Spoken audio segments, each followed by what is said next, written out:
And to discuss this further, I'm joined in the studio by Yaser Tabbara. He's a board member of the Omran Center for Strategic Studies here in Istanbul, and Sinan Hatahet, who is a senior associate fellow at the Sharq Forum. Thank you so much for being here. Yaser, let's begin with you. Is the destruction in Raqqa an acceptable cost for defeating Daesh?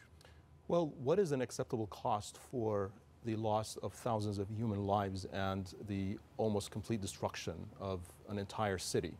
Some have likened the situation in Raqqa as it looks today to the leveling out of Dresden in Germany post-World War II. And I think that is definitely an unacceptable price for any purpose or any objective. Sinan, is that a fair comparison?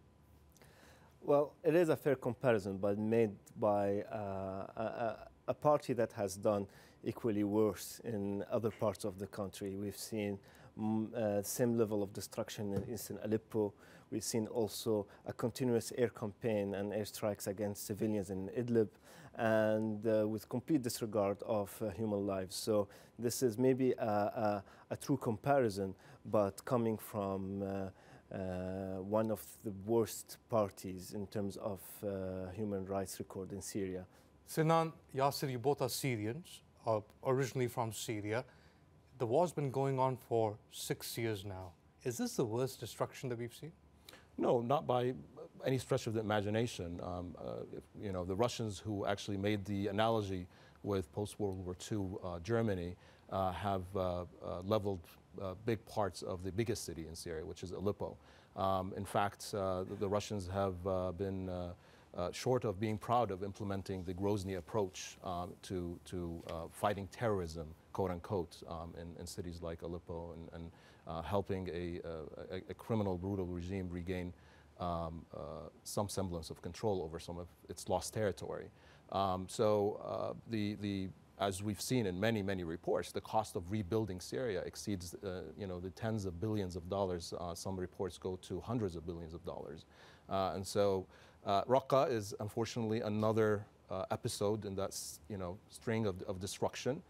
It's still remains to see who's going to own that broken piece and who is going to basically push in the direction of reconstruction. Having the Syrian Defense Forces, led by the Kurdish militias of the YPG,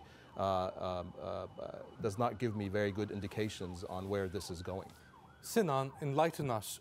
For the longest time, the US has been trying to rebrand the YPG, wanted to change its name officially to the SDF, which is this umbrella group, and most of the fighters are YPG fighters in it. So why would the YPG then reinforce things that the US is trying to move it away from, like putting up a banner of Abdullah Öcalan? Well, I guess everyone has spoken about how this is a free provocation of Turkey, but really it's more a slap in the face of the US rather than anything else. This has been the main topic of divergence between Ankara and between Washington, and has been the subject of long discussions, and also some might say also the topic of the main latest differences between the two countries. And the United States stuck to his guns, and they said no, YPG is Syrian-led. It is also grassroots movement, and there is nothing to fear. But when we look at the lists of the people that get killed in action, most of them are not actually Syrians. They are PKK members that either are Turkish originally, or from Iraq, or even from Iran. So all of them part of the Kijak umbrella of PKK and its offshoots. So the numbers and facts do not lie in this sense.